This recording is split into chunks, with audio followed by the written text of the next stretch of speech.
Hi, my name is Chris Escoto. I'm a park planner with the city of Denton. And we're here at Sequoia Park.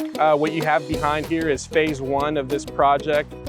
We're about to go into phase 2, which will be adding an additional play structure, which will accommodate ages 5 to 12. And we will also feature a pavilion on site. In 2022, we've replaced 3 playgrounds, one being here at Sequoia Park and the 2 at Cross Timbers, north and south. Since 2017, we've replaced 16 playgrounds. The life cycle of a playground is typically around 15 years. Within that 15-year window, we do have a specific plan in place where we identify when that life cycle does end, and we appropriate funding through our budget process, or if there's grants available. Like Sequoia, this was funded through a CDBG grant, which is the Community Development Block Grant.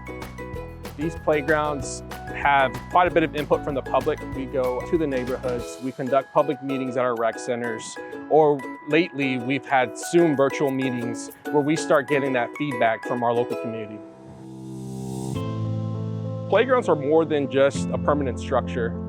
They're typically what draw people to parks, and they're vital to a child's development. For their basic motor skills, they increase cognitive, physical, and social benefits to them.